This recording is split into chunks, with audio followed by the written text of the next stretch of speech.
Did you know that by some estimates, over 80% of visits to doctor's offices in the developed world are for stress-related disorders? After upper respiratory diseases, which we actually catch more easily when stressed because of our weakened immune system, the most common ailments all are either caused by or exacerbated by stress.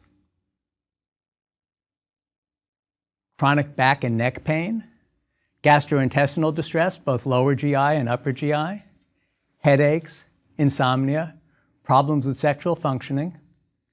Then there are lots of medical problems that are the result of habit disorders, like eating or drinking too much, or eating unhealthful foods. And of course, many people seek medical help for anxiety and depression. How did this possibly come about? Well, we'll be talking later in the course about how to use mindfulness practices to address these sorts of problems. Understanding what science is revealing about why they plague us is important for being able to use the practices effectively. And as it turns out, these problems don't just exist because of the difficulties living in today's fast-paced world or because of stressful moments. If we pay careful attention, we can see that hardwired, evolutionarily determined tendencies that cause us stress are active even during the best of times. Let me give you an example. I love vacations. Of course, relaxing and enjoying sensual pleasures is nice, but the really great part about vacations is how they illuminate the workings of my mind. I might be on a beautiful Caribbean beach with perfect temperature, glistening white sand, and clear waters, but still, my mind can create trouble. I can spy a dark cloud on the horizon and start worrying that it might rain. Or my wife and I can start talking about our kids, and soon I'm worrying about them. Or in those rare moments when everything's really perfect, I'll start thinking that it won't last. Before long, I'll have to return home, and eventually I'll be too old or infirm to enjoy the beach. I used to think that it was just me that was so crazy.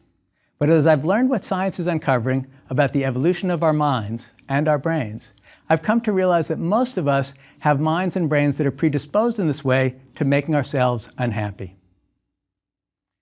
And these predispositions set us up for all sorts of psychological and physical disorders. Of course, there are exceptions. There are a few individuals with minds that are naturally at peace, who are easily contented. And these folks have far fewer stress-related problems than the rest of us. My friend, the meditation teacher and psychologist Jack Kornfield, has studied how these remarkably happy and healthy individuals function. Here's what he's learned.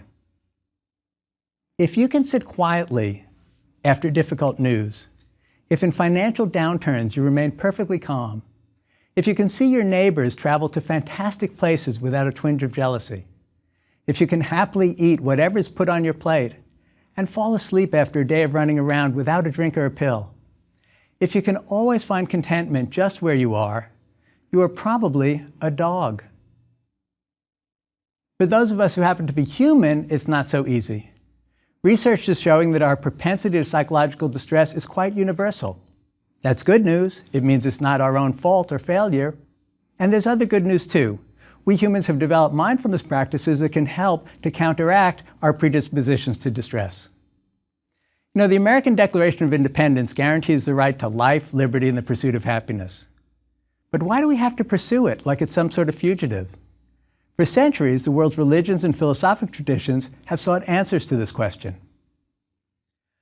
Only relatively recently has science suggested an answer. We didn't actually evolve to be happy. Let me illustrate what I mean. Imagine for a moment the existence of Lucy. She was Australopithecus, and she lived some 3.2 million years ago. It could be that she's our great-great-great-great-great-great-great-great, etc. grandmother. Scientists think that either she or a hominid somewhat like her was likely our common ancestor. Imagine what it was like for her out there on the African savanna, competing with the other wildlife. Imagine, for example, that she came face to face with a lion. What might she do? Well, she could bare her teeth, or show her claws, but that probably wouldn't be too effective. She could rely on her hide for protection, but that too wouldn't help much. Her fur was really quite silly. She wasn't really all that fast.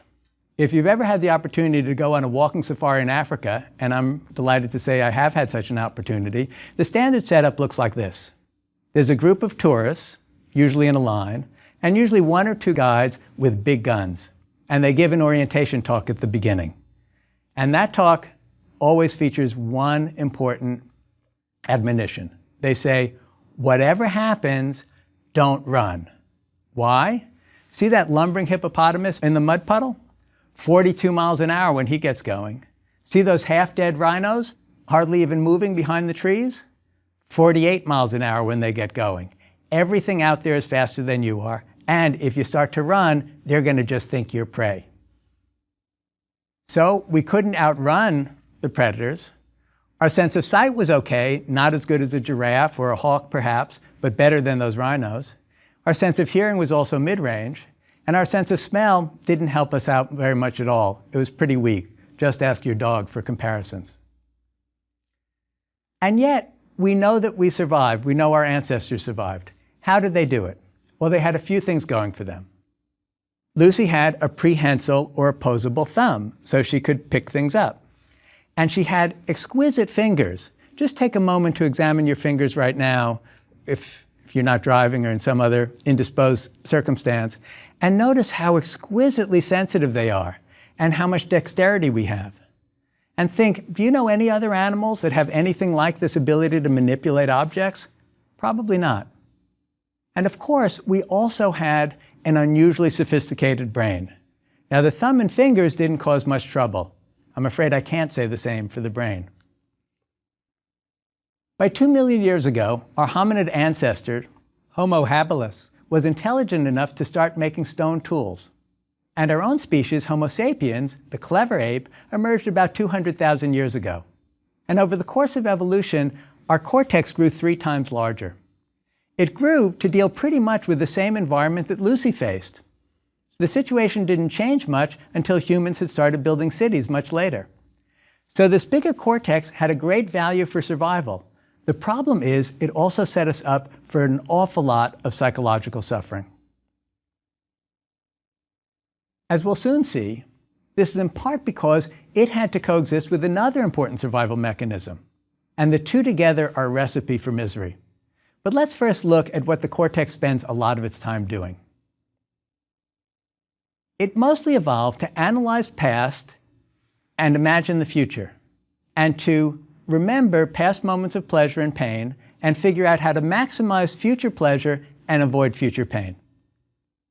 So, as the cortex thinks, it doesn't just think any thoughts, it thinks thoughts tailored to the demands of our environment.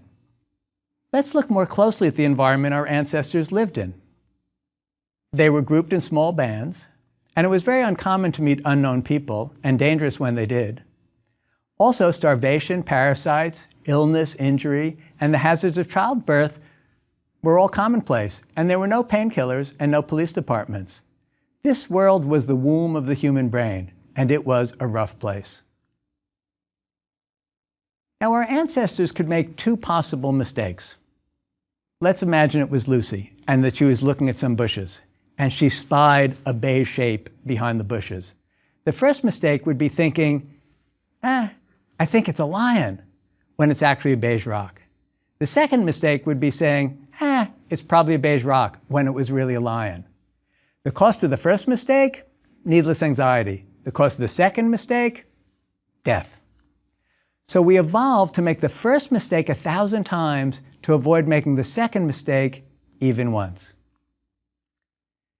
Now we can imagine that there might have been some happy hominids around, singing Kumbaya, thinking about dynamite sexual experiences or luscious pieces of fruit that they had experienced. Those folks generally weren't our ancestors, because statistically, they died before reproducing. Our ancestors were the ones who spent each day remembering every bad thing that had happened and spent much of their lives anticipating more trouble. And this is the mind they bequeathed to us. It's quite easy to see it in operation when we do some mindfulness practice. Now, cognitive scientists say we develop what's called a negativity bias. I'll give you an example of how this works. I'm going to say 2 words, and simply notice whatever comes to your mind when you hear them. Ready? Bill Clinton.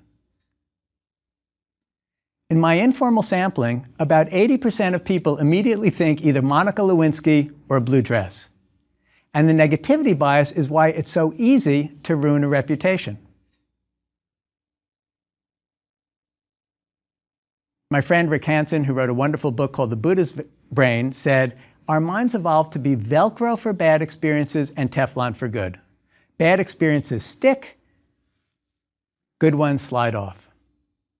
If you got 20 things done today, but made one mistake, what do you think you'll think about at night when you go to bed? If your boss gives you a generally positive review, but there's one area for improvement, which one sticks in the mind? From a survival standpoint, sticks have much more urgency and impact than carrots. There are many other examples. There's a part of the brain called the amygdala. It's an almond-shaped little area, and it's designed to evaluate our environmental circumstances and decide whether something's a threat or not. It turns out the amygdala reacts far more rapidly and more thoroughly to negative than to positive stimuli. In relationships, trust is easy to lose and hard to regain. The negative contaminates the positive more easily than the positive contaminates the negative. This is why we remember Monica Lewinsky, and negative ads dominate political campaigns. There's a couple of researchers, they're a married couple themselves, the Gottmans, in Seattle, and they've been spending decades studying the interactions between members of romantic couples and seeing which kinds of interactions lead to lasting and wholesome relationships and which ones lead to dysfunctional ones. And they've determined that there's a basic ratio. It basically takes 5 positive interactions between members of a couple to undo the effects of only one fight. Now, other animals, who presumably don't think so much, also have a negativity bias. If you run rats through a maze, and at the end of a given pathway, give the rat an electric shock, one trial learning will work. The rat won't go down that pathway again. But if you run the rat through a maze and at the end they get food, they need several different trials before they actually learn it. But rats are much less likely than we are to spend their time, when not confronted by danger or pursuing food, thinking about the electric shock or thinking about the food. I'm afraid I can't say the same for us. The negativity bias emerged in harsh settings very different from our own, but it continues to operate today. If we drive in traffic, try to settle a squabble between siblings, try to diet, try to deal with housework, paying bills, or even go on a date, we have our negativity bias operating. Even in relatively safe situations, we react as though they're life or death challenges, and very often we expect the worst. On top of our hard wiring, learning also changes the brain.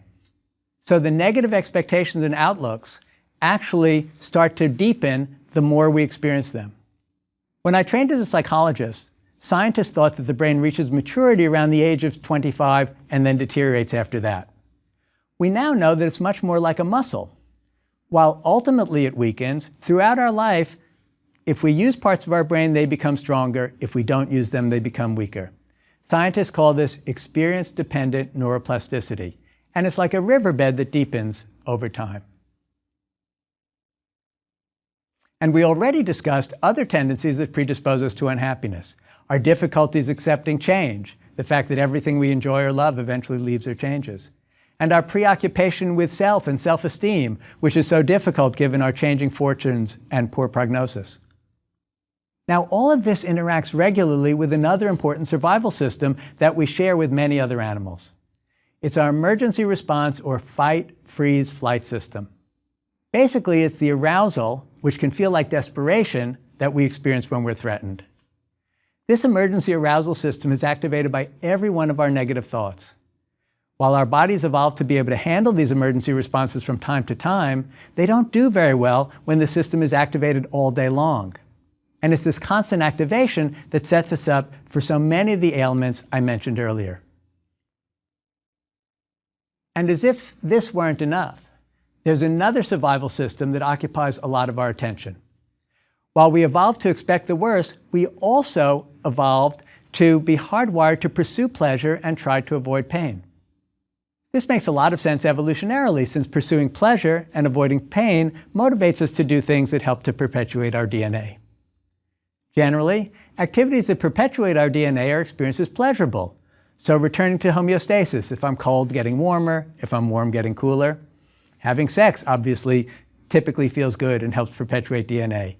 Eating when we're hungry, sleeping when we're tired, alleviating pain generally, and even enhancing social rank all helps our DNA to get propagated. So we get hooked on seeking these things. And when we don't have the conditions that help to perpetuate our DNA, or fear that we'll lose them, we become distressed. Our fear response system is activated not only by threats, but by fear that we won't get what we evolved to want. These motivational systems, the desire to seek pleasure and fear threats, are continuously interacting with our propensity to recall the past and imagine the future. And they drive us to do all sorts of things in the pursuit of happiness that don't actually sustain our feelings of well-being for very long. Take, for example, what it's like to buy a car or go shopping for a new outfit. It starts with just thinking about making the purchase. We'll use the car as an example.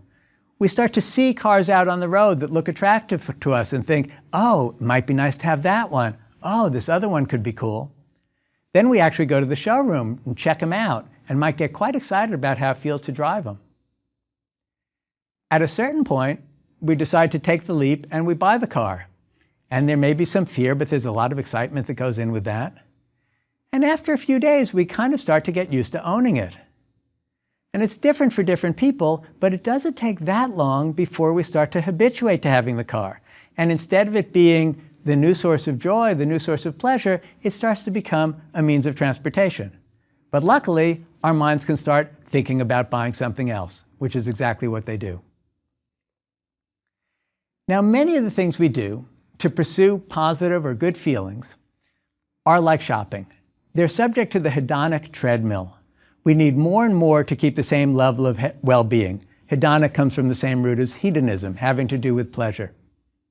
And then there are all of our pursuits that feel good in the short run, but leave us feeling really badly in the long run, like eating too many donuts or too many well-marbled steaks. It makes perfect sense that we would have evolved to be drawn to sweets and fats, given that getting enough calories used to be a challenge. But it wreaks havoc on our modern lives, in which, in the developed world at least, there are sufficient calories all too readily available. And with all of these evolutionarily hardwired systems operating, no wonder so often we find life to be difficult. Mindfulness practices were developed in response to this complex evolutionary predicament. They're systematic methods for gaining insight into how the mind instinctually creates suffering for itself. Mindfulness practices include techniques designed to interrupt these natural processes of the mind. Of course, mindfulness practices aren't the only tools we humans have developed to deal with our hardwired tendencies toward psychological distress. For example, people have developed programs of positive thinking, affirmations of various sorts, to counteract our negativity bias. And there are all sorts of psychotherapy designed to replace negative thoughts with positive ones. And historically, virtually every culture has developed some kind of religious belief or ritual to help its members feel safer in an uncertain world. Now, studies have shown that all of these approaches, positive thinking, religious faith, conventional psychotherapy, can enhance our sense of well-being. Mindfulness practices are simply another set of tools. Now, they may be particularly far-reaching in their effect because they address two challenges simultaneously. First, they can provide profound insight into the patterns of mind that create suffering, and that can radically change our views of ourselves and others. They can also retrain the brain to not automatically respond in its instinctual patterns. So what are some of the insights into the workings of the mind that we get from mindfulness practice? Well, one of the first things we observe is that we relate to all experiences either pleasant, unpleasant, or neutral. And we see that we habitually try to hold on to the pleasant, push away the unpleasant, and we kind of lose interest in the neutral. And this causes an inordinate amount of distress when paired with our negativity bias, because we evolved to both expect unpleasant experiences and to constantly work to try to avoid them. Having these tendencies coexist sets up a continuous tension for many of us that we experience as feeling stressed much of the time. We also see that trying to grasp or hold on to changing phenomena causes suffering. We see that our thoughts aren't reality. In fact, they constantly change with our changing feeling states. And we see that all that actually exists is the present moment. Despite the fact that we're hardwired to be constantly seeking pleasure and avoiding pain, which means living in memories of the past or the future. Do these sound like worthwhile insights? Want to experience them more often? As I mentioned in the last lecture, talking about mindfulness isn't the same as practicing it. In fact, it's very hard to really understand what these practices are like unless we try them. It's really important to practice regularly. And different variations, different sorts of practices have different effects. So let's try a few minutes of mindfulness practice together to get started with the actual experience of doing this.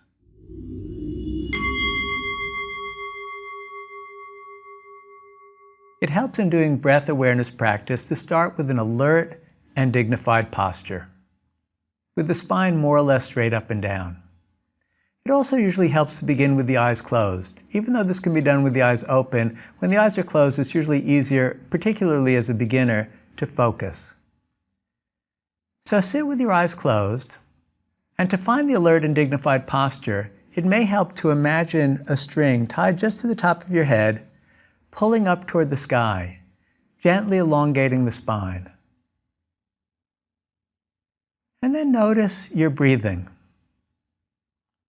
If all is going well, the breath is already there, and it's happening quite naturally. Now, there are two places where the breathing is normally observed. One is in the rising and falling sensations in the belly, the way in which as we breathe in, the belly expands a little bit, and as we breathe out, it contracts a little bit. The other traditional place is at the tip of the nose, where we notice that the air enters kind of cool and leaves a little bit warmer. So just notice wherever you feel your breath most clearly, and start to feel it.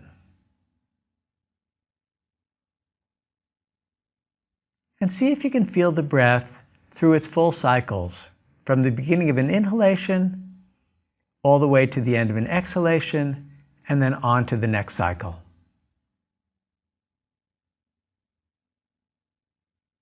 It doesn't matter what form you find the breath in. If it's slow and deep, that's fine. If it's shallow and rapid, that's fine too. We're just using it as an object of awareness, a way to expand our awareness of present experience with acceptance. So just feel each in-breath and each out-breath.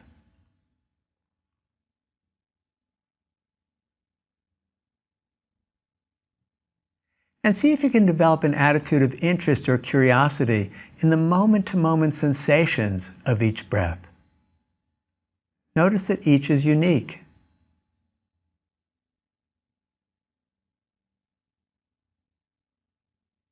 Now, it would not be unusual as you begin to follow the breath for thoughts to enter the mind. That's okay, they're our friends. We're simply going to allow them to come and go like clouds passing through a vast sky.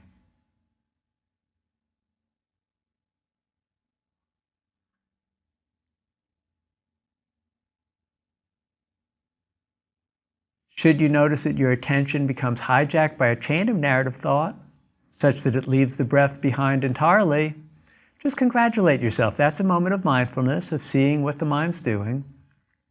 And then gently and lovingly bring your attention back to the moment-to-moment sensations of the breath.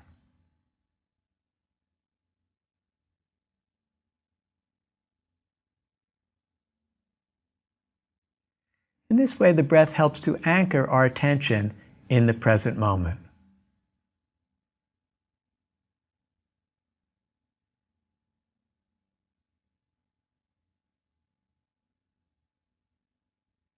And we practice feeling the breath as though there were nowhere else to go, nothing else to do, just this moment of our lives.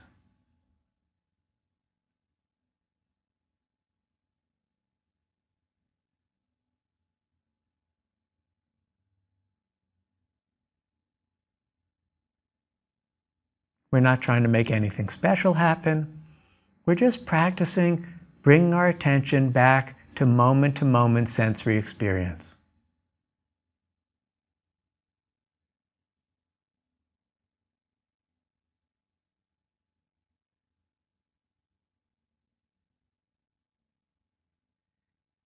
And to bring this brief period of practice to a close, I'm going to ring a bell, and I want you to listen to the sound of the bell from the beginning of the ring until it trails off into space and you can no longer hear it.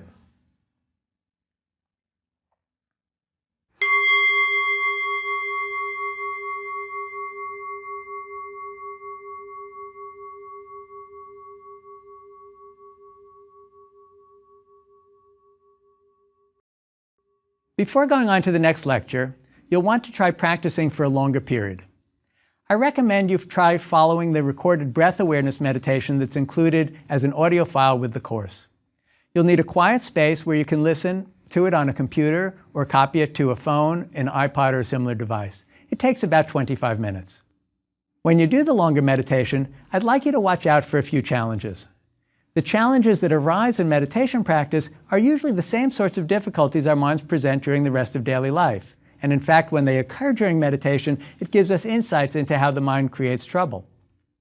They reflect the fact that our brains evolved to seek opportunity and avoid threat. Well, what do I mean by this? Most of us have two common states. We're either involved in anxious goal-seeking activity, trying to get something, acquire something, or we're avoiding threats, or we're spacing out, sometimes slipping into sleep. Mindfulness practice trains the brain for a third possibility: awake, alert, relaxed attention. Sometimes this doesn't come easily. Instead, we run into various kinds of difficulties. Here are a few of the most common. We can find that our minds are quite restless. Living in the modern world is a lot like having bees inside of your head. There's constant activity, and sometimes the activity stings us. In the Buddhist traditions, this is often called having a monkey mind, that the mind is as though it's a monkey inside a house going from one window to the next, just rapidly jumping around from place to place. The other thing we find is that there's something called the default mode network at work. And this is what happens when we're not involved in goal-oriented activity. There's a self-referential system that's constantly involved in reviewing who we are and how we're doing. We see restless mind most in the experience of boredom. What makes one situation boring and not another? Many of us are happy to go off and watch a sunset where not much is happening and think of it as a rich and fulfilling opportunity. In fact, we spend a lot of money to do it sometimes, to see a sunset on a Caribbean beach or at a lakeside. And yet sometimes we could just be following the breath and say, this is boring, I need something more. So it becomes very interesting to examine what's making the difference for us.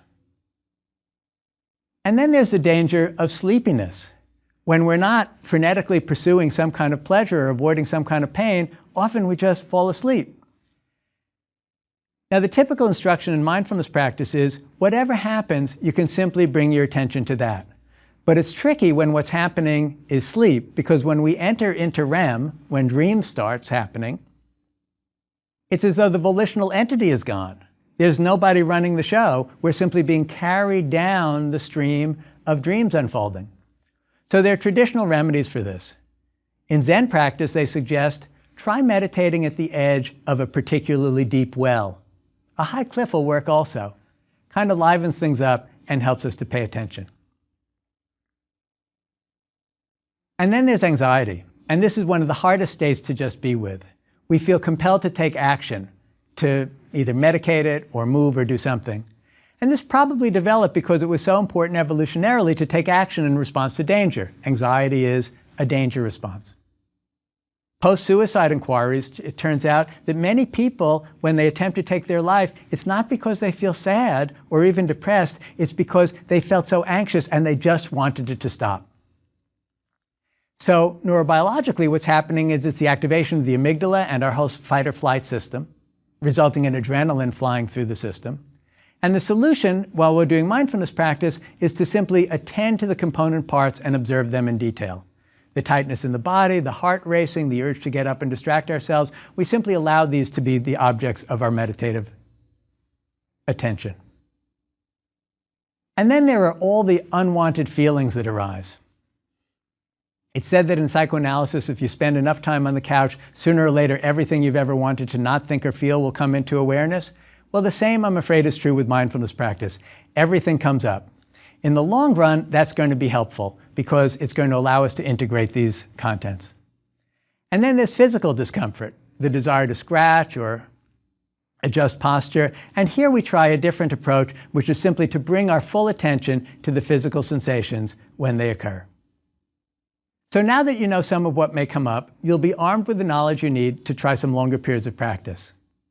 And after trying the longer breath practice, you can go on to the next lecture when we'll explore some other ways to cultivate mindfulness, including how to do this without taking extra time out of a busy day.